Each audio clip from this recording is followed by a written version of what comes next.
Blake. Talve now me matum, mas isso não importa. Voce div escapar deles.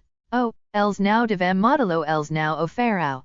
Pode me perdoar pelas palavras cruéis que preferi? Não me referia a els.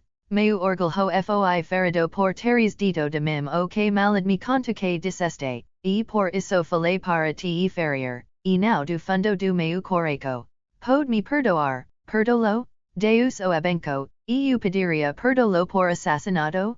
Mas o que malad lhe diz que eu havia dito, não se preocupa agora. Não me importa o que disseste. Eu lhe digo que perdo? Repita-me as palavras que preferiste quando prendi meu favor sobre tua coda de malha, e pedirei perdoar-te qualquer coisa. O que malad diz, insistiu Blake. Que te gabaste que me conquistarias e depois de prearias meu amor, sussurrou ela. O canala. O senhor deve saber que ele mentiu, Guinalda. Diga o que lhe pedi e saberei que ele mentiu, insistiu ela. Eu a amo, Guinalda. Exclama Blake. Os Arabs agarraram a moca com forca e a levantaram. Ibn Jad e os dima in da discussão sobre a despacito a ser dada a Blake. Por Allah, exclama Ozik, por fim, diazaremos o Nasrani onde ele está se morar, ninguém poderá dizer que os beduinos o mataram. Abd Elaziz, continue, que tu leave homens e continue pela outra side do veil. Venha, acompanharei o senhor por treco e conversaremos fora do alcance da audico deste Nasrani que, porventura, entende mais da nossa língua do que gostaria que imaginassemos a medida que se afastavam direco ao sol. Guinalda tentou se libertar novamente do domínio de seus captors, mas eles arrastaram consigo. O último momento, Blake veio lutando e veio su rosto amado voltado para ele, e, ao desapareceram entre as árvores, ela gritou através da noite que três palavras que significavam mais para ele do que todas as línguas do mundo combinadas, eu te amo. A uma distância de Blake, o Arab parou. Diaxovas aqui, Abd Elaziz, diz Ibn Jad. Vai veja se a cidade parecer lugar rico e, caso esteja fortemente guardada, não tem saquear retorno ao menzil que estará logo após o cume norte, onde se encontra agora, caso o movemos, diazaremos rastro claro para que passa nos seguir. Eu partirei do veil com este rico tesouro que possuímos agora, sendo a mulher o menos importante deles. Bila, no norte, ela resgatará o resgate de uma dúzia de zikes. Va, Abd Elaziz, e que Allah esteja contigo. Ibn Jad virou se diretamente para o norte. Sua crença que o grande corpo de cavaleiros que ele havia vislumbrado mio a paira diante estava retornando a cidade que ele havia saqueado argumentava contra sua tentativa de diazar o veil pela mesma rota que o levara a ele. Assim ele havia determinado tentar escalar as montanhas ingremes ponto a oeste da cidade do sepulcro, evitando completamente o castelo e seus defensores. Blake viu os passos retirada dos beduinos se perderam na distância. Ele se debateu contra suas amarras, mas o couro de camelo resistiu firmemente. Então, ele permaneceu quieto. Queo silenciosa, queo solitaria a grande e negra floresta a floresta dos leopardos. Blake viu. Momentaneamente, ele esperava ouvir o som de passos amortecidos, o som de corpo grande e coberto de pelos se aproximando pela mata. Os matudos lentos se arrastavam. Uma hora havia se passado. A lua surgiu uma lua grande, inchada e vermelha que flutuava silenciosamente para cima, por trás de montanhas distantes. Esta lua contemplava Guinalda, assim como o contemplava. Ele sussurrou uma mensagem para ela, uma mensagem para sua princesa. Foi a primeira vez que Blake se apaixonou e quais se esqueceu de seus laicos e dos leopardos ao recordar aquelas três palavras que Guinalda havia dito no instante de sua separação. O que foi isso? Blake forcou a vista na escuridão da sombria floresta. Algo estava se movendo. Sim, era o som de pés furtivos e amortecidos o raspar de corpo coberto de pelos contra folhas e gravitos. Aonca de floresta estava chegando, a tempo, deve haver outro uma árvore próxima, pois ele tin ha certeza de que conseguia ver uma forma sombria quase acima dele olor, emanando de lua bisa próxima ao horizonte oriental, esgueirava se sob as árvores e iluminava o solo sobre o qual Blake jazia, e alam dele por uma dúzia de jardas ou mais neste momento, grande leopardo dentro o espaço iluminado pela lua. Blake viu os olhos flamejantes, sentiu os queimando msua dureco como fogo. Ele não conseguia desviar os olhos de grande figura rosnante, onde iram mantidos terrível fascinico o carnívoro agaco se aproximo-se sorrateiramente. Centímetro por centímetro, aproximava se dele como se com a crueldade estutada de uma tortura premeditada. Ele viu a cauda sinuosa chicoteando de lado para o outro. Ele viu as grandes presas expostas. Ele viu a fera se a cair contra o chão, com os musculos tensos. Estava prestes a acontecer? Desamparado e horrorizado, Blake não conseguia desviar os olhos da face hedionda e rosnante. Ele o viu saltar repentinamente com a leveza e agilidade de gato domestico e, no mesmo instante, viu algo reluzir no ar. A leopardo interrompeu o salto no meio do movimento e foi puxado para trás, e então os olhos espantados de Blake o viram sendo icado para cima, direto a uma árvore que parava sobre o local. Ele viu a forma sombria que já havia visto antes. Mas agora percebeu que era homem e que ele estava icando a leopardo por uma corda que fora lancada msu pescaco no instante que ela se levantara para saltar sobre ele. Gritando e aranhando com suas garras afiadas, chita, a leopardo, foi arrastada para cima. Uma mão poderosa estendeu-se e agarrou o grande felino pelanica, enquanto outra mão cravava a lâmina de uma faca msu coraco selvagem. Quando chita parou de lutar e ficou quieta, a mão afrouxou apressou e o corpo morto do carnívoro caiu passadamente no chão ao lado de Blake. Então, a figura quase divina de homem branco quase nu desceu livremente sobre a terra folhosa. Blake exclama com surpresa e deleite. Tarzan dos macacos, ele exclama. Blake, indago o homem macaco, e então, finalmente, e também não o encontrei cedo dima. Diare ao mundo que não, exclama Blake. Tarzan cortou as amarras que prendiam o americano. Voce estava me procurando, pergunta Blake. Desde que soube que voce havia se separado de su safari. Por George, que a tidade nobre de sua parte. Quem o diaxo amarrado aqui. Grupo de Arabs. Algo semelhante rosnado escapou dos labios do homem macaco. Aquel velho vilão do ibn jad esta aqui, e ele perguntou incrédulo. Levarem uma garota que estava comigo, diz Blake. Não preciso pedir que me ajude a resgatá-la, eusi. Para onde foram? Pergunta Tarzan. Para lá. Blake aponta para o sol. Quando? Há cerca de uma hora. E melhor que se livre dessa armadura, aconselhou Tarzan, ela torna a caminhada suplicio acabei de experimentá-la.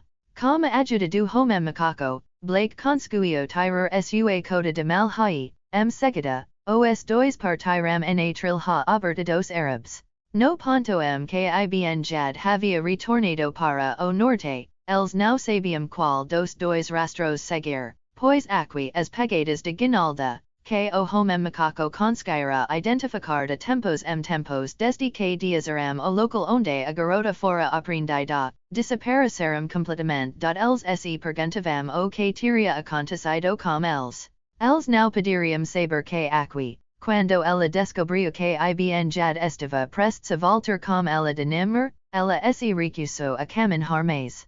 Tudo havia corrido bem enquanto se aproximavam de Nimr, mas ela se recusa terminantemente a ser cúmplice de seu próprio sequestro quando este a afastava de casa. A brisa que havia sopravado leste, anulando o valor do olfato de Tarzan, de modo que nem mesmo o grande homem macaco podia saber que direto ou com qual grupo guinalda havia sido levada. A supasico mais razoável, diz Tarzan, e que vossa princesa esteja com a comitiva que partiu para o norte, pois seik o menzil de ibn jad div ester naquela direco. Ele não entrou no vale pelo sol. Sei disso porque acabei de entrar por ali e ser Bertram migrantio que ha apenas duas entradas, aquela por onde entrei e uma passagem acima de cidade do sepulcro. Ibn jad de segera tirar a moca do vale e levá-la para seu acampamento o mais rápido possível, seja para mantla cativeiro por resgate ou para levá-la ao norte para vendla. A comitiva que se dirigiu para o sol, direco animer, pode ter sido enviada para negociar com seu povo resgate, mas as chances são de que ela não esteja com essa comitiva. No entanto, trata-se, na melhor das hipóteses, de uma questão de conjectura. Precisamos determinar com certeza, e sugiro que siga o rastro do norte, que, está certo, e o que levará a moca, enquanto eu alcanço o grupo do sol. Posso viajar mais rápido do que o senhor e, se eu estiver certo e a moca estiver com o grupo do norte, voltarei e o alcançarei sem muita perda de tempo. Se voce alcançar a outra banda e constatar que a moca não está com eles, pode voltar e junta se a mim, mas, se ela estiver com eles, e melhor não arriscar tentar recuperá-la que tenha ajuda, pois voce está desarmado e aqueles beduinos não hesitaram cortar sua garganta, assim como beberiam uma xícara de café. Agora, adiós e boa sorte.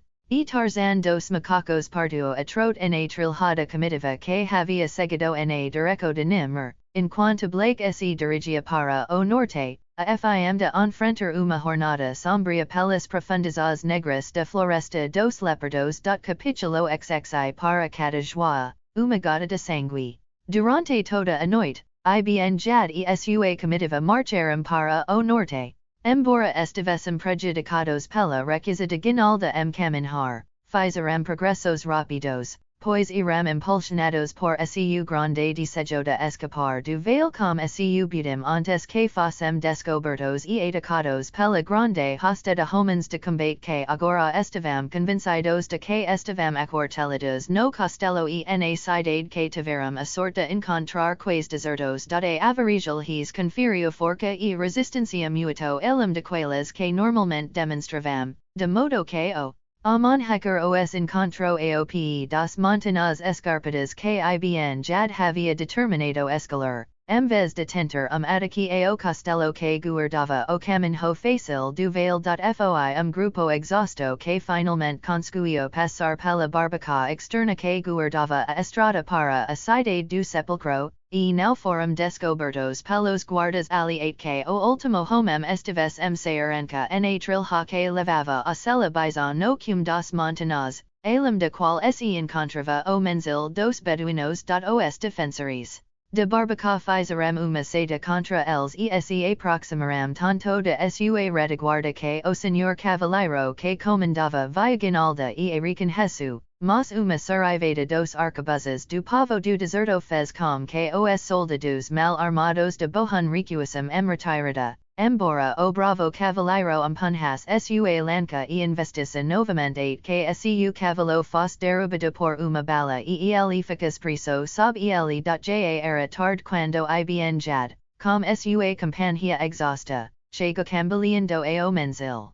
Embora tivessem caído exaustos, ele lhes concedeu apenas uma hora de sono antes de dar o sinal para a rala, pois o que defendi el guad era tomado por medo crescente de que o tesouro e a mulher lhe fossem tomados antes que pudes alcançar as áreas desertas de sua própria e estéril bele. O pesado peso do tesouro fora dividido em vários fardos, que foram distribuídos entre seus seguidores menos suspeitosos, enquanto a custódia de jovem cativa foi entregada, cujos olhos malignos encaram a princesa de medo e aversão. Stimbal, que havia secretamente zombado das histórias de tesouros e dos contos insanos sobre uma bela mulher que os árabes esperavam encontrar alguma cidade fabulosa e escondida, ficou estupefato a ver os despojos do ataque beduino e, a principio, inclinou-se a atribuí-los as alucinacos de seu cerebro febril. Fraco, Stimbal cambeliva debilment pela trilha, mantendo seo mais proximo possible de fad, pois sabia que, de toda a companhia, esse canala, inescrupuloso seria o mais propenso a agitá-lo, pois para fad stimbal vivo significava grande riqueza, e fad não se esquecia desfato. E agora havia outro proposito na mente perversa do beduino, que nutria pela moca branca uma pixeo que o levava à beira de loucura. A riqueza que stimbal lhe permitera. Fad percebeu que podia se darao luxo de possuir aquela linda huri, que, de outra forma, pobre beduino teria de vender pelo alto preço que ela alcançaria. E assumirava na mente de fad muitos esquemas pelos quais ele poderia esperar obter a posse exclusiva tanto de guinalda quanto de stimbal, mas sempre parava no caminho de cada plano que ele considerava a figura sombria de seu ganancioso aope das montanas do sepulcro, ibn jad volto se para o leste, a fim de evitar passar novamente pelo país de batando. Alam de extremidade oriental de Cordilheira, ele voltaria a virar para o sul e, mais tarde, seguiria para o oeste, logo acima dos limites setentrionais do território que nominalmente pertencia a Tarzan, pois, embora soubesse que o senhor da selva estava morto, ainda temia a vingança de seu povo. Já era tarde quando ibn jad monta acampamento.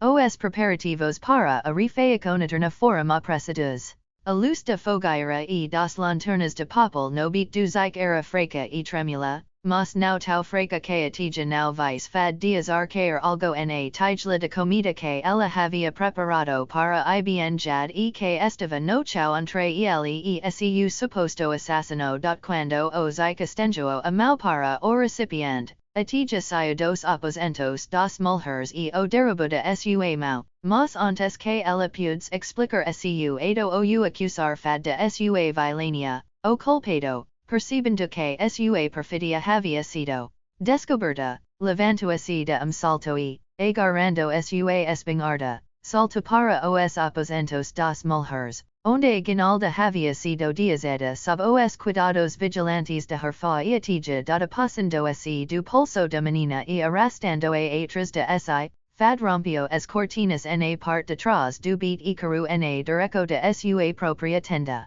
Neste momento, o mucado de ibn jad estava alvoroço. O sheik exigiu uma explicação de atija e ainda ignorava que Fad havia escapado pela parte de trás do beat, pois ninguém o havia seguido para os aposentos das mulheres. Ele colocou-se tua comida, gritou atija.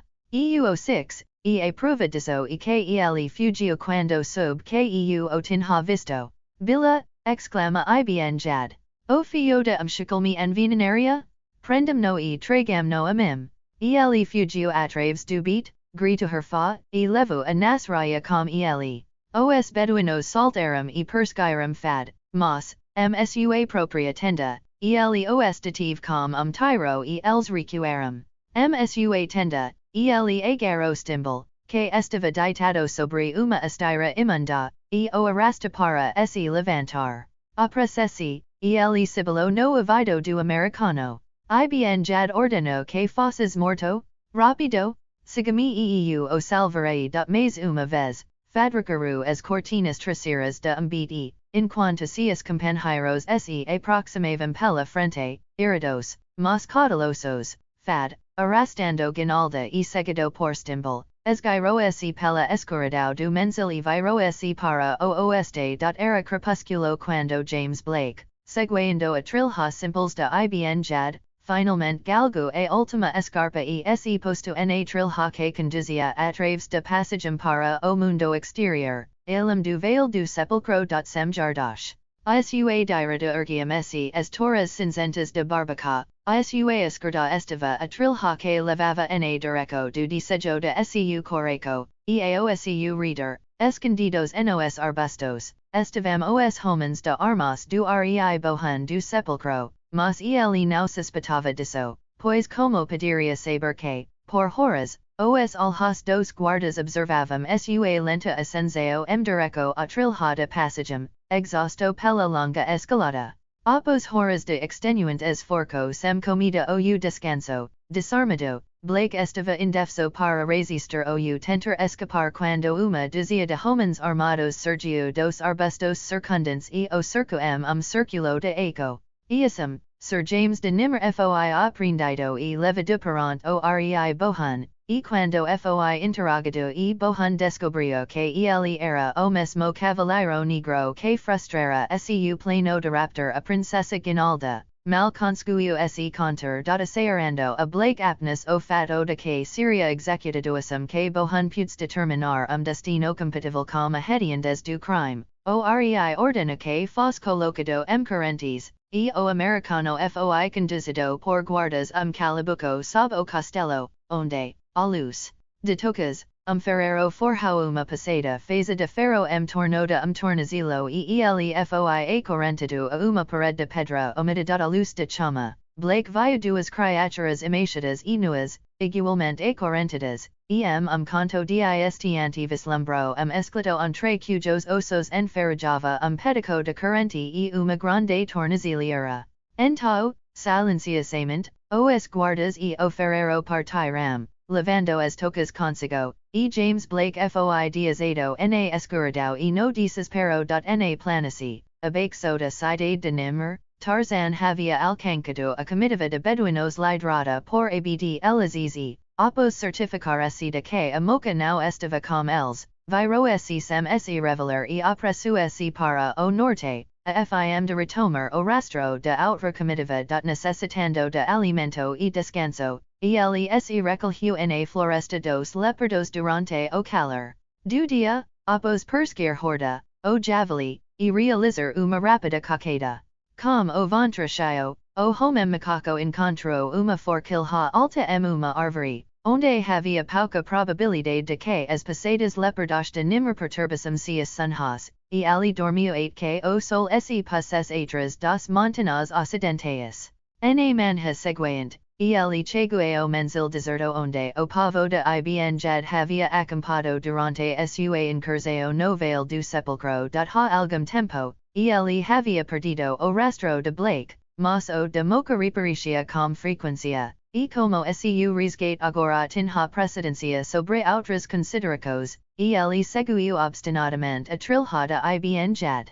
Por tempo, ele ficou intrigado com o fato de que o rastro de Guinalda, bem marcado pelos impressos das cós sandálias de design medieval, não aparecia entre as pegadas de quails que diazaram o menzel beduino. Ele perdeu algum tempo pesquisando na tentativa de descobrir uma pista para o enigma e, em breve, chegou a verdade, que residia no fato de que as sandálias leves de Guinalda, tendo sido muito desgastadas por sua jornada e sendo muito apertadas para uma caminhada confortável, haviam sido substituídas por par pertencente a tija, tornando difícil diferenciar os rastros das duas meninas, que tinham o mesmo peso e uma semelhança de postura que tornava suas pegadas praticamente idênticas. Tarzan, portanto, contentou-se seguir o rastro da comitiva, e foi que passou pelo acampamento de primeira noite, onde Fad havia roubado Guinalda do Zik, sem descobrir que três de seus membros haviam se voltado para o oeste, enquanto o corpo principal dos Arab marcava para o leste. Enquanto Tarzan seguia o rastro de Ibn Jad, sem valer osos waziri se deslocavam para o norte, partindo do pouco de água das rochas lisas e arredondadas, pela antiga trilha dos beduinos. Com eles estava Zed, que havia implorado tanto para acompanhá-los quando passaram pela aldeia onde esperava, que o subchefe finalmente consentiu. Quando Tarzan alcançou os Arab, eles já haviam contornado o extrema leste das montanhas do sepulcro, seguindo para o sol. E ele observou as bolsas que carregavam e a evidente preocupação com que Ibn Jad as observava e guardava, e astutamente deduziu que o velho e ardiloso ladrão o havia, de fato, encontrado o tesouro que procurava, mas não viu evidências de presença da princesa, Istanbul tumbum estava desaparecido. Tarzan estava furioso. Ele estava furioso com os beduinos ladrões por usaram invadir seu país e estava furioso consigo mesmo porque sentia que, de alguma forma, havia sido enganado. Tarzan tinha seus proprios métodos de infligir punico a seus inimigos e, além disso, possuía senso de humor sombrio e macabro. Quando os homens agiam de forma errada, ele se deleitava tirar proveito de tudo que pudes lhes causar o maior sofrimento, e nisso era implacável com seus inimigos. Ele estava confiante de que os era o consideravam morto e não lhe convinha revelar su era eles neste momento, mas concordava com sua vontade de excelos começar a sentir o peso de su desagrado e provar os primeiros frutos de sua vilania. Movendo se silenciosamente pelas árvores, Tarzan acompanhava o caso do Arab. Eles iram frequentemente vice-vice a ele, mas ninguém via Tarzan, nem sonhava que os selvagens observavam cada de seus movimentos. Cinco homens carregavam o tesouro, embora su peso não fosse tão grande que homem forte não pude carregá-lo por uma curta distância. Tarzan observava esses homens com frequência. Estes e os ibn jad. A trilha era larga e os caminhava ao lado de quais que carregavam o tesouro. Estava muito silencioso na selva. Mesmo os Arab, tagarilas entre si, estavam quietos, pois estavam muito cansados e o dia estava quente, e não estavam acostumados aos fardos que iram forcados a carregar desde que batendo os rubra de seus escravos. De repente, sem aviso previo e apenas com o sibilo de suv pelo ar para anunciá-la, uma flecha atravessou o pescoço do beduíno que caminhava ao lado de ibn jad. Com grito, o homem se atirou para a frente, caindo de bracos. Os Arab, avisados por su zique, engatilharam seus mosques e se prepararam para receber ataque, mas, por mais que procurassem, não viram sinal algum de inimigo. Esperaram, ouvindo, mas não houve som além do zumbido dos insetos e do grito estridente ocasional de pássaro, mas, quando voltaram a se mover, diazando seus companheiros mortos na trilha, uma voz os cama a distância. Para cada joia, uma gota de sangue. Ele uivava tristemente, pois su autor conhecia bem a natureza intensamente supersticiosa dos habitantes do deserto e como melhor assistê-los. Era uma coluna abalada que prosseguia su caminho, e não houve menco de acampar quais o pôr do sol, tamanha era a ansiedade de todos dias para trás aquela floresta sombria e o horrível afrit que a habitava, mas a floresta persistiu, por fim, tornou-se necessário acampar. Ali, as fogueiras e a comida aliviaram a tensão sobre seus nervos. Exaustos, e seus acertos revivaram a tal ponto que novamente havia canto e riso no menzel de ibn jad. O próprio velho zique sentava su mucado, cercado pelas cinco bolsas de tesouro, uma das quais havia aberto e, sob a luz de uma lanterna, acariciava o conteúdo. Su reader estavam seus amigos. Tomando café. De repente, algo que o passadamente no chau diante do beat e rolou para o mucado entre eles. Era a cabica dissipada de homem, fitando os, estavam os alhas mortos de su companheiro, cujo cadáver haviam diazado na trilha mais cedo naquele dia. Horrorizados e hipnotizados, eles permaneceram sentados, encarando a coisa grotesca, quando, da floresta escura, surgiu novamente a voz oca, para cada joia, uma gota de sangue. Ibn jad tremia como homem acometido por febre intermittent. Os homens do acampamento reuniram-se próximos uns dos outros frente ao beat do zique. Cada punhava mosque uma mão e procurava su hijab como outra, pois cada carregava vários desses amuletos, e o que estava demanda naquela noite era o escrito contra o Jan, pois certamente ninguém além de Jan poderia ter feito tal coisa. Her fa permaneceu meio dentro do mucado, encarando o rosto sem vida de sua companheira, enquanto a tia se agachava sobre a esteira para dormir nos aposentos das mulheres. Ela não viu a cortina dos fundos se erguer, nem a figura que se esgueirou para dentro. Estava escuro nos aposentos do harem, pois pauca luz filtrava das lanternas no mucad atija senti uma mau te parlhia boca no mesmo instanti mk outra a agaro pelo ombro. Uma voz sussurrou mseu ouvido. Não faça barulho, não lhe farei mal. Su amigo dizide. Diga-me a verdade e ninhum mal acontecerá a voce ou a ele. Onde esta a mulher que ibn jad trux do veil, aquel que a sairva a proximo o ouvido de seus labios e retiru a mão. A tija tremia como uma falha. Ela nunca tinha visto genio. Ela não conseguia ver a criatura que se aproximava, mas sabia que era uma daquelas criaturas temíveis de noite. Respondendo, sussurrou a voz mseu ouvido. Se desejas salvar-se, fala e diz a verdade. Fad levo a mulher de nosso menzil ontem à noite, ela afigu. Now sei para onde foram.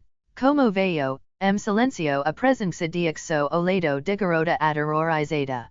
Quando her fa a procura momentos depois, encontrou a desmada capítulo xxix do macaco Blake agaco se no chão de pedra na escuridão total de sua masmara. Após a saída de seus carcereiros, ele havia falado com seus companheiros de prisão, mas apenas respondeu, e seus tons balbucientes saíram ao americano que o pobre coitado havia sido reduzido à loucura extrema pelos horrores do encarceramento naquele buraco imundo o jovem, acostumado à liberdade, à luz e à atividade, já sentia a hediondez de sua situação e se perguntava quanto tempo levaria que ele também balbucious incoerentemente no fim de uma corrente enferrujada, quanto tempo. Que ele também faz apenas ossos mofados sobre chão umido na escuridão total e no silencio absoluto, não há tempo, pois não há meios pelos quais se passa computer a passagem do tempo. Por quanto tempo Blake permaneceu agachado no ar sufocante de sua masmara umida, ele não podia saber. Ele dormiu uma vez, mas se cachila por instante ou dormiu o relógio inteiro, não conseguia sequer arriscar palpite. E de que importância era isso? Segundo, dia, ano não significavam nada aqui. Havia apenas duas coisas que poderiam significar algo para Jim Blake agora, liberdade ou morte.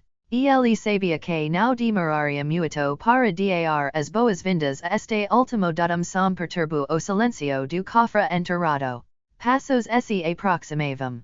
Blake viu quando eles se aproximaram. No momento, ele discerniu uma luz bruxuleante que crescia intensidade que uma toca de pinho iluminasse o interior de sua prisão. A principio, segulhe os olhos, de modo que não pode ver quem vinha, trazendo a luz, mas quem quer que fosse, atravessou para diante dele. Blake ergueu o olhar, seus olhos mais acostumados ao brilho incomum, e via dois cavaleiros diante dele. Ele, disse não nos conhece, Sir Cavaleiro Negro, indago o outro. Blake observou os atentamente. Sorriso lento iluminou seu rosto ao ver uma grande bandagem enrolada no pescoço do homem mais jovem. Suponho, disse ele, que aqui e onde recebo a minha, adquira o seu. O que queres dizer, indago o homem mais velho. Bem, os senhores certamente não vieram para me condecorar, Sir Wildred, disse Blake, com sorriso irônico. Falais enigmas, disse Wildred. Vimos libertá-lo para que o jovem rei não traga descruca aos cavaleiros do sepulcro ao realizar sua vontade perversa como o senhor. Sir Guy e eu vimos dizer que ele o queimaria na fogueira, e dissemos ao outro que, enquanto o sangue corresse nossos corpos, não permitiremos que cavaleiro tão valoroso fosse tão descaradamente prejudicado por qualquer tirano. Enquanto falava, Wildred se abaixou, com forte rasper, como a limar os rebites de ferro que mantinham a tornozeleira articulada no lugar. Voce vai me ajudar a escapar, exclama Blake. Mas suponha que seja descoberto o rei não o punirá. Não seremos descobertos, disse Wildred, embora eu arriscas essa chance por cavaleiro tão nobre quanto vós. Sir Guy estará na barbacoa externa esta noite, e não será difícil chegar a lá. Ele pode te levar atraves e voce poderá descer a encosta da montanha e atravessar para Namur. Now podemos levelo pelos portos da cidade, pois estes são guardados por dos meses viscerais de bohun, mas talvez amanhã surgai ou encontramos uma maneira de que valgar pela planície como cavalo de guia, e ofermos se for possível. Conte-nos algo que nos enche de questionamentos, diz surgai. Now o entendo, diz Blake. Tu, e com muita graça, tiras de princesa Guinalda do Neres de Bohun, continugai, e, no entanto, mais tarde ela foi vista nas garras dos Saracenos. Como isso aconteceu, ela foi vista? Exigiu Blake. Onde? Além de barbacoa exterior, ela estava, e os Saracenos levaram atraves de passagem que conduz lugar desconhecido, diz Wilder. Blake lhes conta tudo o que havia ocorrido desde que tomara Guinalda de Bohun, e, quando terminou, os rebites haviam sido cortados e eles via novamente homem livre. Wilder o contrabandio por passagans secretas 800 aposentos, onde ele ofereceu comida e roupas novas, além de uma armadura, pois, agora que sabiam que ele estava cavalgando pela passagem para a terra estranha, decidiram que ele só poderia fazê-lo adequadamente equipado com armadura, armas e montaria. Era meia-noite quando Wilder contrabandio Blake pela porta do castelo e cavalga com ele direto a barbacoa externa. Ali, surgai os encontrou e, poucos minutos depois, Blake se despediu desses inimigos cavalheirosos e, montado poderoso corcel, suas próprias cores tremulando na ponta da sua lança,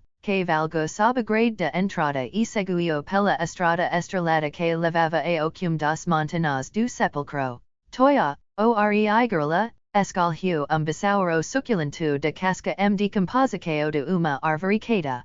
Ao reader estavam os grandes e selvagens membros da sua tribo. Era tarde e os macacos descansavam à sombra de grandes árvores, perto de uma pequena clareira natural na selva. Eles estavam satisfeitos e paz com o mundo inteiro. Aproximavam-se deles 3 pessoas, mas o vento soprava dos macacos direto às pessoas, de modo que nem toiam nem ninhum de seus companheiros captou o rastro olfativo dos tarmangani. A trilha na selva estava mexa com mofo úmido, pois chovera na noite anterior, e os pés dos 3 não emitiam ninhum som que os macacos pudessem ouvir. Além disso, os 3 se moviam com cautela, pois não comiam há 2 dias e estavam busca de alimento. Havia velho garçalho, emeixado pela febre, cambaleando com o auxílio de galho da árvore quebrado. Havia beduino de alhas maus carregando mosque longo, e a terceira era uma moca cujas estranhas vestes de tecidos esplendidos estavam rasgadas e sujas.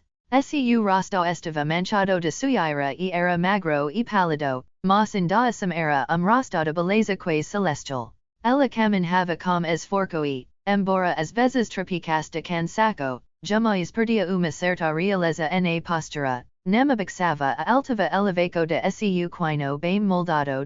O beduino estava na dianteira. Foi ele quem primeiro avistou jovem macaco brincando na borda de clareira, mas diante dos grandes machos da tribo de Toia. Aqui havia comida? O beduino ergueu sua arma ancestral e mirou.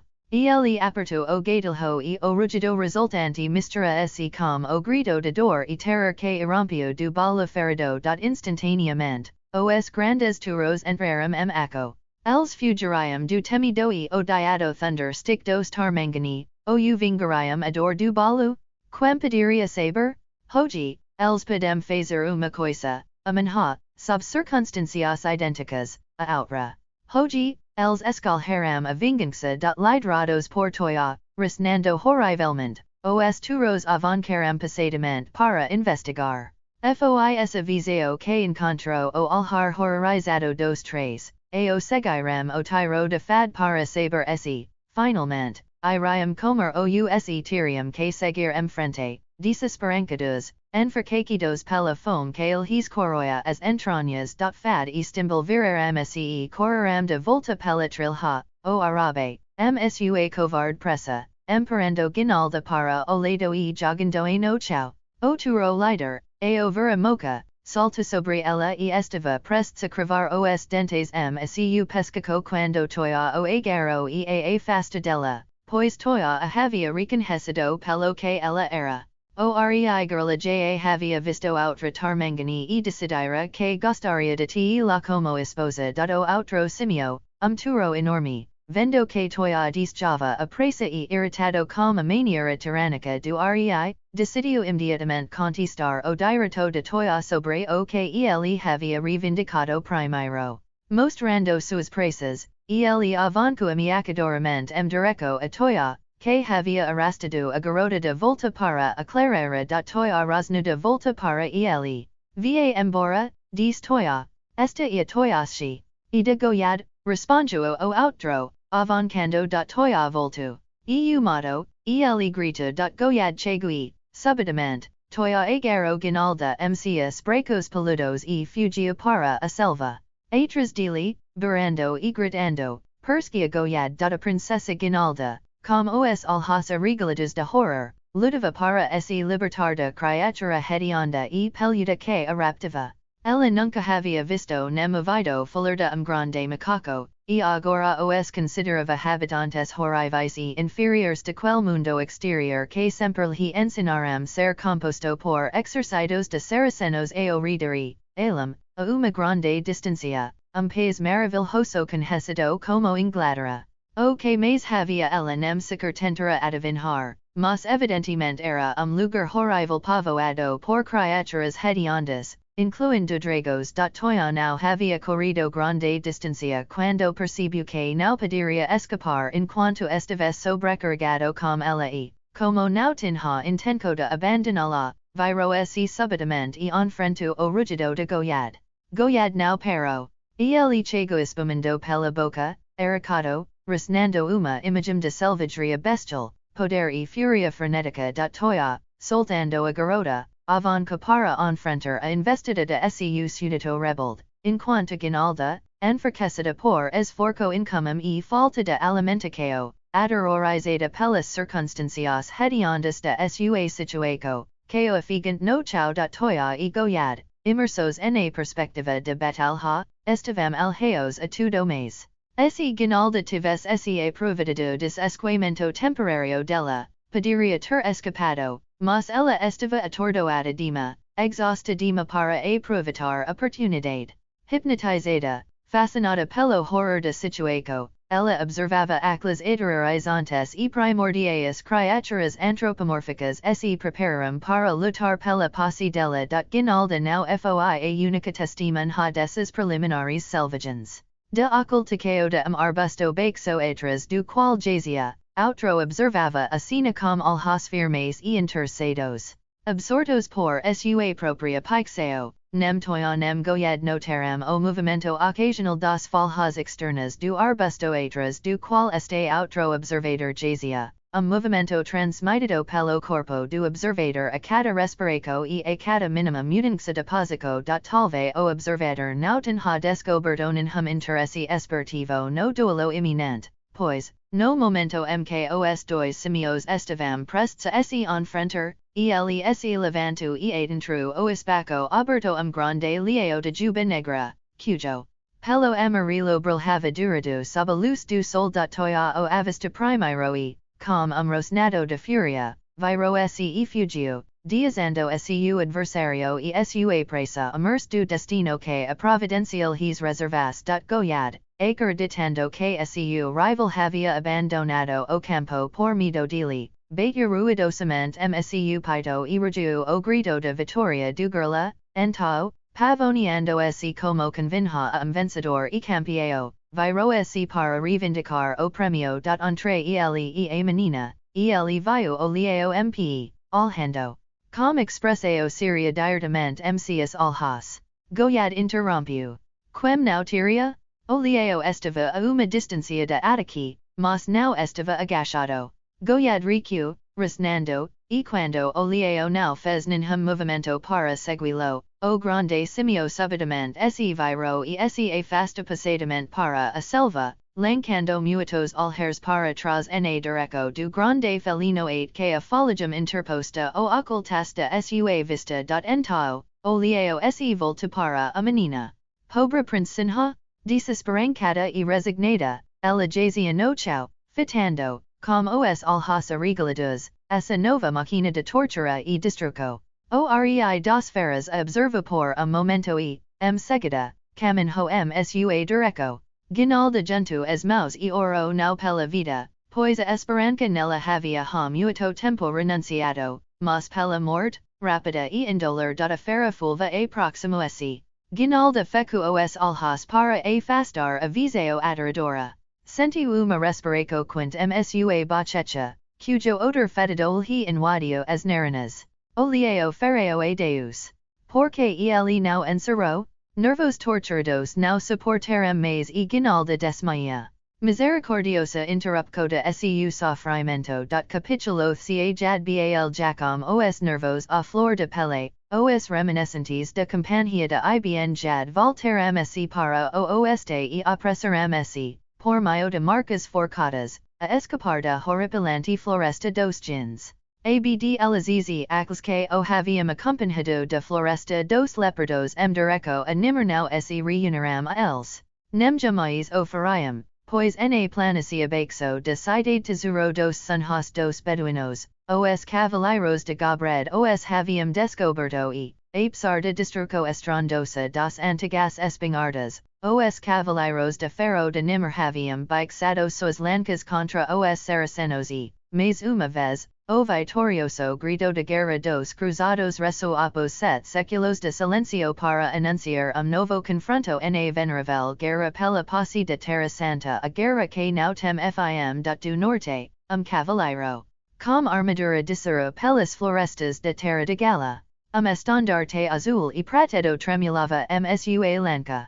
As carcacas de seu grande carregador eram ricas ouro e prata dos cofres do tesouro de Wildred do Sepulcro. Os guerreiros gala, de alhas arregalados, observaram de longe aquele anacronismo solitário e fugiram de Tarzan dos macacos, vagando para o oeste, de Peru se com o rastro de fad, Stimbal e Ginalda e o seguio direco ao sol. Direco ao norte marcharam sem gigantes de abano, veteranos de Sembetal os famosos Waziri, e com eles veiosid, o amante de Atija. Dia, de pararam se com rastro fresco que cruzava sua linha de marca diagonalmente direco ao sudoeste. Era o rastro de sandalias árabes, as de dois homens e uma mulher, e quando o Waziri as apontoazid, o jovem beduino jura que reconhecia as de mulher como pertencentes a Atija. Pois quem melhor conhecia a forma e o tamanho da seu pequeno pé, o estilo das sandalias que ela fabricava?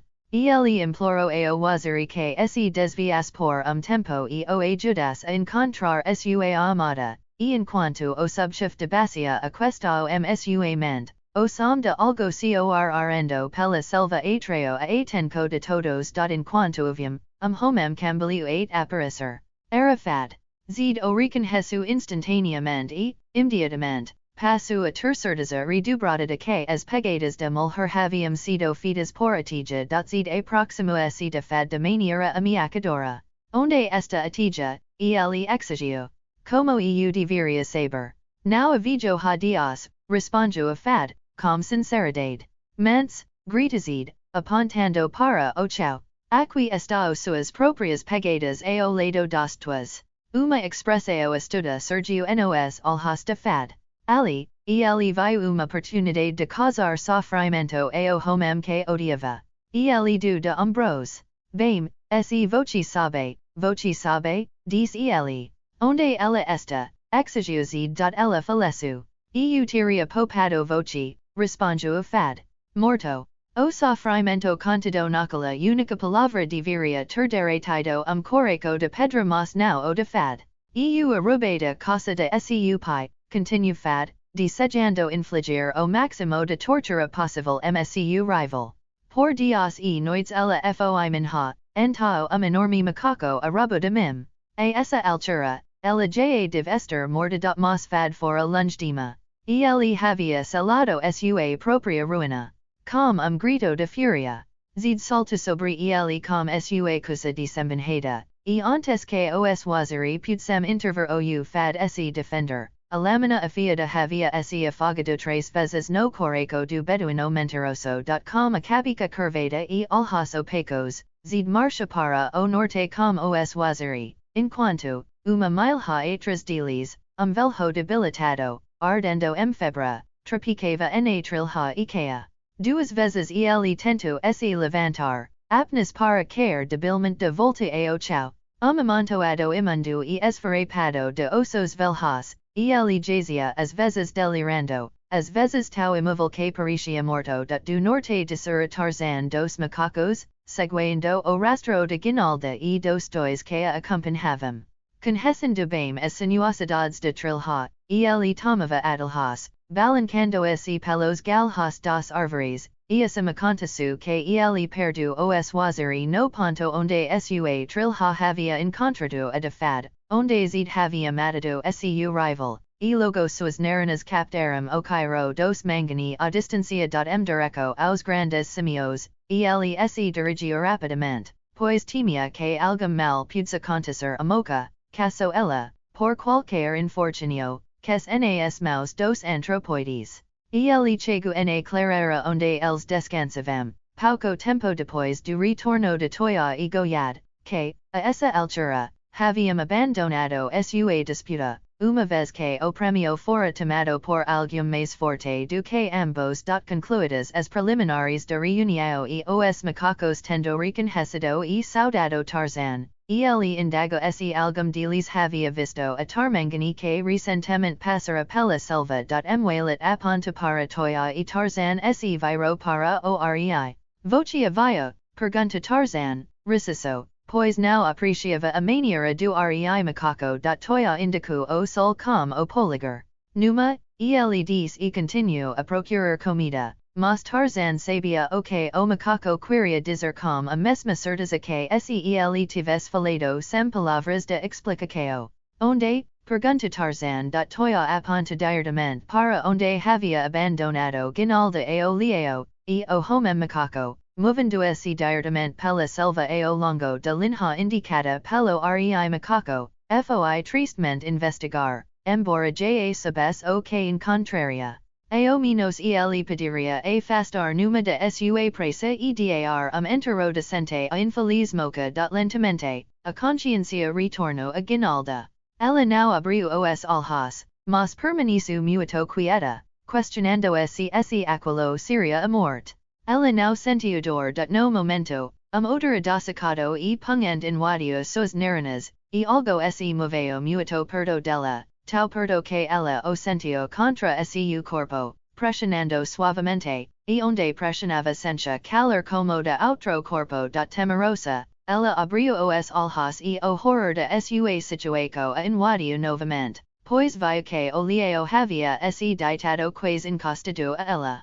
Suas costas estavam voltadas para ela, sua nobre cabeça erguida, sua crina negra quase rocando seu rosto. Ele olhava fixamente para o norte. Guinalda permaneceu muito quieta. No momento, ela sentiu, vez de ouvir, rosnado grave e profundo que parecia ter sua origem no peito cavernoso do carnívoro. Algo estava por vir?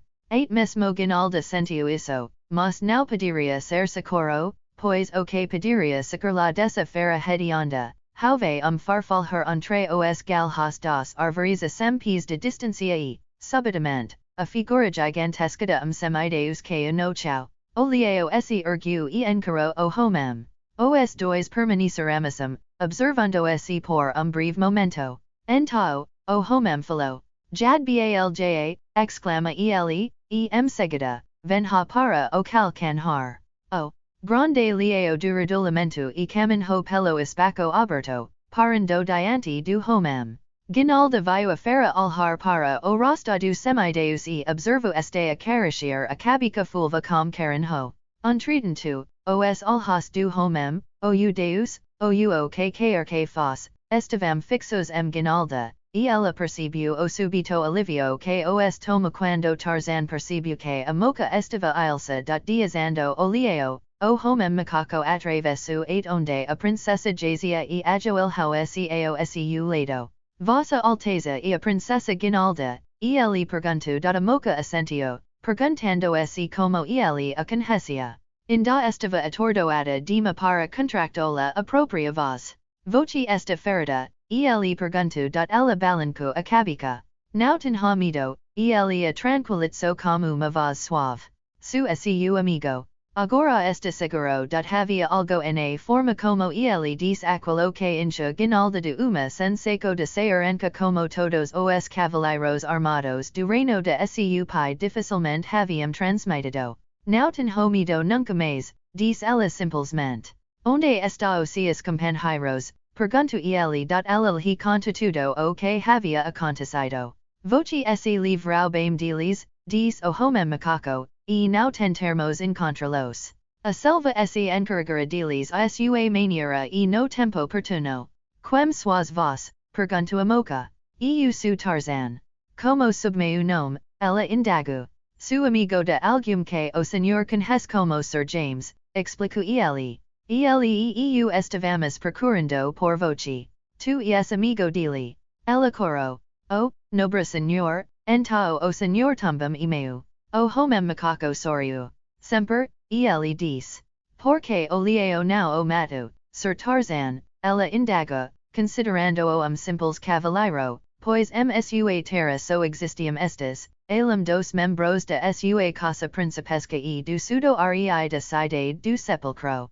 Pois, na campanha original que naufragara na costa da África na época da Terceira Cruzada, havia apenas cavaleiros, exceto filho bastardo de Henrique II, que fora o príncipe Gobret original. Nunca tendo estado contato com rei inglês desde que se separaram de Ricardo Chipre, ninham Gobret havia assumido o direito de emitir patentes de nobreza para seus seguidores, prerrogativa exclusiva do rei. Porque olheo não me mato, repetiu Tarzan. Porque ele e jad balja, olheo durado, que eu criei desde filhote. Durante toda a sua vida, ele me conheceu apenas como amigo e mestre. Ele não me faria mal, e foi por sua associação vitalicia com seres humanos que ele não lhe fez mal, embora eu estivesse recesso quando o sixeo seu lado, pois leo e sempre leo. Resides por perto? Pergunto a moca. Lunge, responde Tarzan, mas deve haver alguns do meu povo por perto, caso contrário, jad balja não estaria aqui. Envie por meus guerreiros e, sem dúvida, ele os acompanhou percebendo que a menina estava faminta. Tarzan ordena que olheo durado permanecesse e aguardasse enquanto ele ia busca de alimento.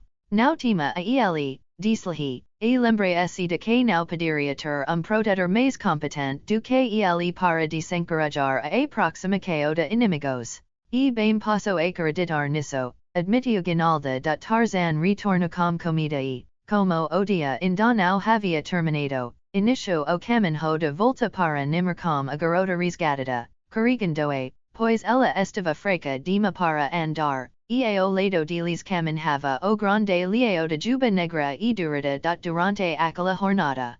Tarzan aprendeu muito sobre nimmer e também descobriu que o amor de Blake por sua princesa era aparentemente totalmente correspondido pela moca, pois ela parecia nunca tão contente quando falava sobre seu Sir James e fazia perguntas sobre seu país de istante e sua vida passada, sobre os quais, infelizmente, Tarzan não podia lhe dizer nada no segundo dia, os três chegaram a grande cruz, e aqui Tarzan sauda os guardas e lhes ordena que viessem buscar sua princesa. Ela instou o homem macaco a acompanhá-la ao castelo e receber os agradecimentos de seu pai e mãe, mas ele lhe diz que precisava partir imediatamente para procurar Blake, e então ela cessa suas súplicas.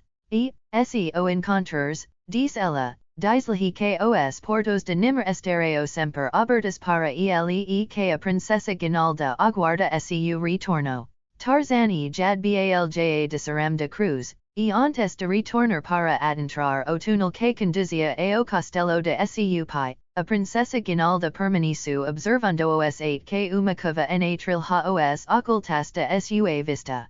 Que nosso Senhor Jesus o abençoe, Gentil cavaleiro, ela murmura, e vele por vos e vos traga de volta mais uma vez com meu amado. Capítulo XXI onde as trilhas se encontraram descendo pela floresta, Blake cavalgava busca de alguma pista sobre o paradeiro dos Árabes, percorrendo este e aquele caminho, seguindo trilhas e abandonando as datum dia, já no fim de tarde, ele surgiu repentinamente uma grande clareira onde outrora existira uma aldeia nativa. A selva ainda não o havia reclamado, e ao entrar nela, ele viu uma leoparda agachada no lado posto, diante da qual jazia o corpo de ser humano. A principio, Blake pensou que a pobre criatura estivesse morta, mas logo havia tentar se levantar e rastejar para longe do grande felino rosno e avançou msua direto. Blake gritou e avançou a galope, mas chitanal he do a tenco, evidentemente sem intenco de abandonar sua presa, mas, à medida que Blake se aproximava, o felino virou-se para enfrentá-lo com rosnado furioso do americano se perguntou se o cavalo usaria a proximidade do animal de rapina, mas não precisa temer. Não o faria, caso estivesse mais familiarizado com os costumes do Vale do Sepulcro, onde dos maiores esportes dos cavaleiros das duas cidades inimigas e cacar os gatos gigantes apenas com lanca. Quando se aventuram fora do santuário da floresta dos leopardos o carregador que Blake montava havia enfrentado muitos felinos selvagens, e mais, também, muito, do que este, e assim ele entrou sua passada de carga sem demonstrar medo ou nervosismo, e os dois avancaram sobre a chita enquanto a criatura que deveria ter sido sua presa observava com olhos arregalados e atenitos toda a extensão de sua mola, chita ergueu-se rapidamente para encontrar o cavalo e o homem.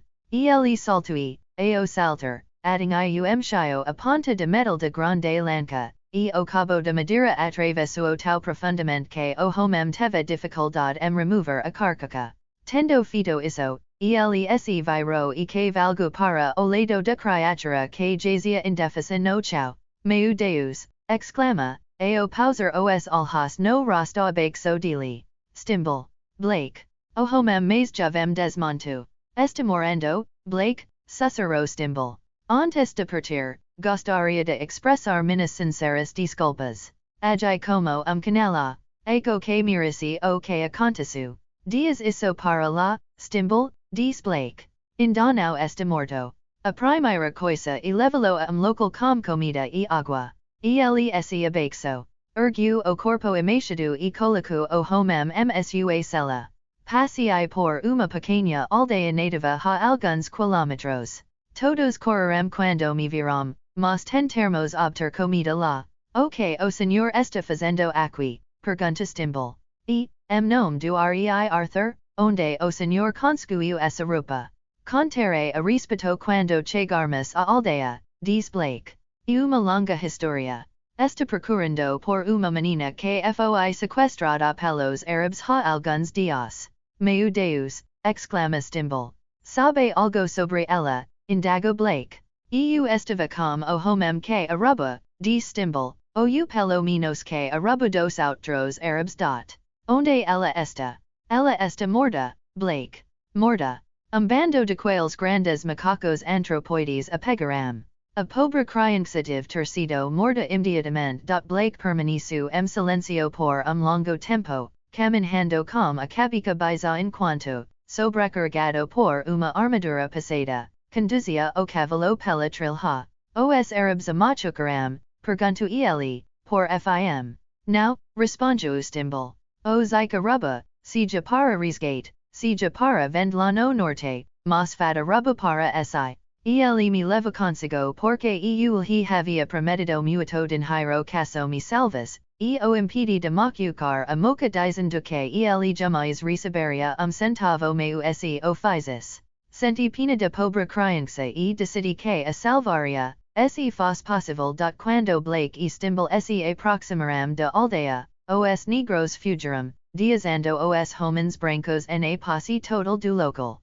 Now demoro muito para Blake encontrar comida para ambos tornando stimbul o mais confortável possível. Blake encontrou foragem para seu cavalo e logo retorno ao velho. Ele estava envolvido narrar suas experiências quando, de repente, percebeu a aproximação de muitas pessoas.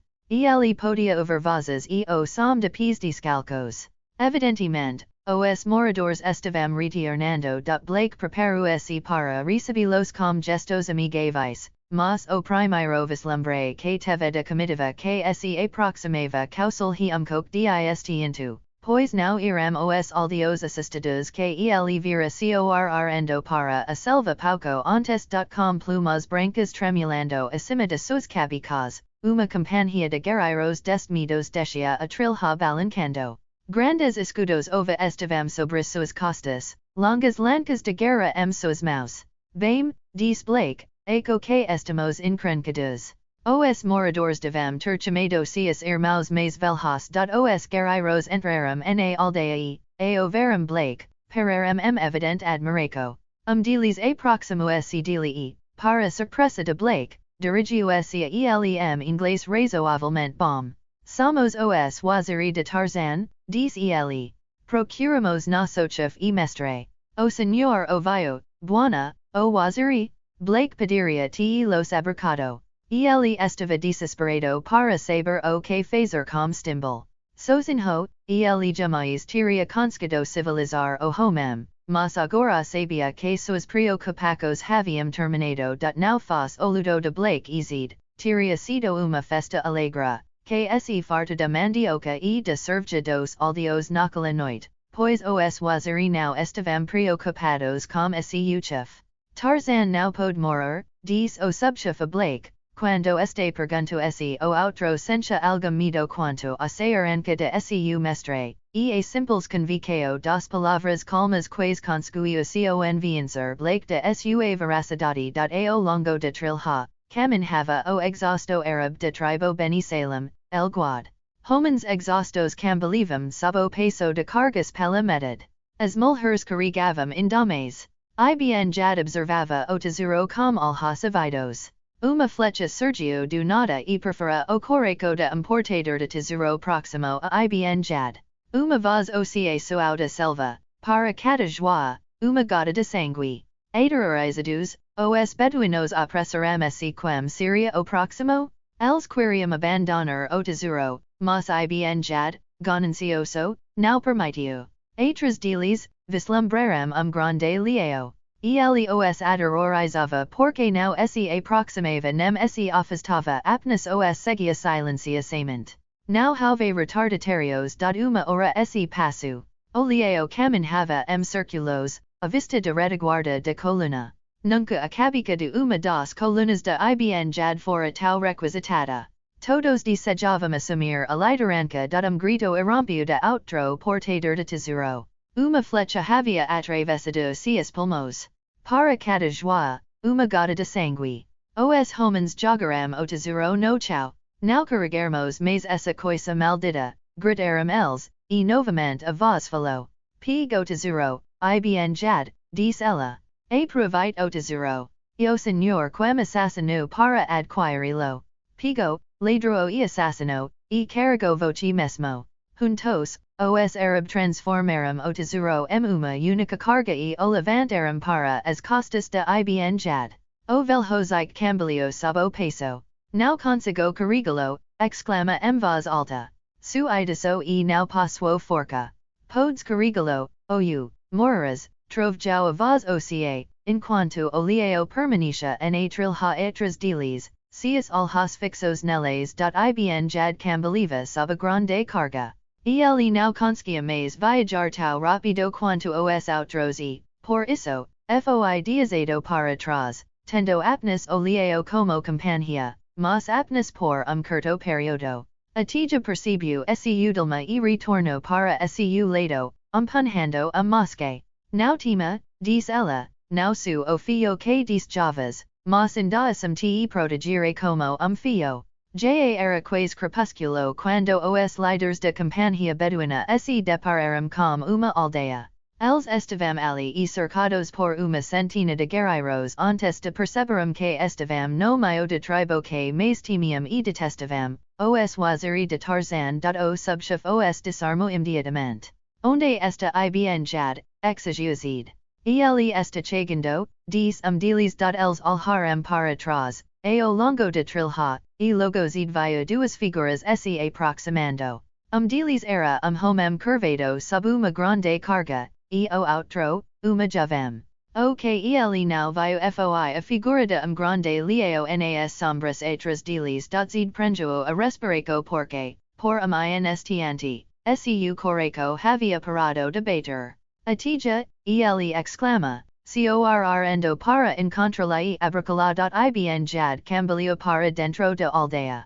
Ele lançou alhar para os semblantes severos dos temidos waziri e caiu debilmente no chão, o tesouro quase o soterrando ao cair sobre sua cabeça e ombros. Her soltou grito repentino ao apontar para trás, ao longo de trilha, e, quando todos os alhas se voltaram naquela direção, grande leão duradouro entrou o circulo de luz de fogueira na aldeia, e, ao seu lado, caminhava Tarzan, Senhor da Selva. Ao entrar na aldeia, Tarzan foi recebido por Blake, que se aproximou e apertou sua mão. Chegamos tarde demais, diz o americano tristemente.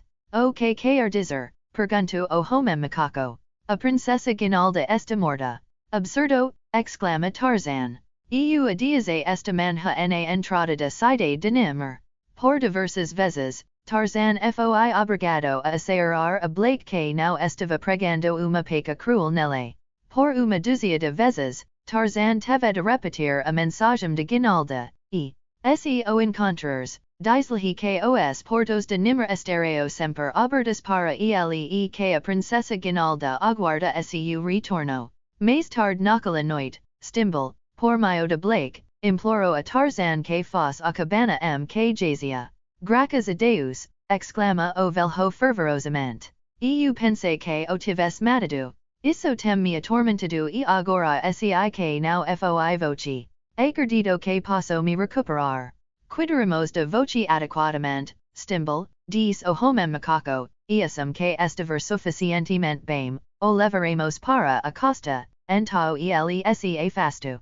Ele cumpriria a seu dever para com o homem que o desobedecera e tentara matá-lo, mas não fingiria uma amizade que não sentia. Na manhã seguinte, prepararemos-se para diasar a aldeia. Ibn jad e seus árabes, com Mexico de Zid e Atija, que haviam solicitado vir servir Tarzan sua casa, estavam sendo enviados a aldeia gala mais próxima sob escolta de uma dúzia de waziri. Ali, seriam entregues aos galai, sem dúvida, vendidos como escravos na Abissínia. Stimble nascera uma ninhada de quatro waziri robustos, enquanto o grupo se preparava para iniciar sua marca direto ao sul e ao pés de Tarzan. Outros quatro carregavam o tesouro de cidade do sepulcro. Blake, vestido novamente com sua armadura de ferro, montou seu grande cavalo quando a coluna diexo a vila e seguiu pela trilha direto ao sul. Tarzan e o leão duradouro estavam ao seu lado. Blake estendeu a mão para o homem macaco. Adiós, senhor, diz ele. Adiós, pergunta Tarzan. O senhor não vira para casa conosco. Blake balancou a cabeça. Não, diz ele, vou voltar a idade media com a mulher que amo. Tarzan e jad balja permaneceram na trilha, observando enquanto Sir James cavalgava direto a cidade de Nimr, com o azul e prata de seu estandarte tremulando corajosamente na ponta de ferro de sua grande lança. Fim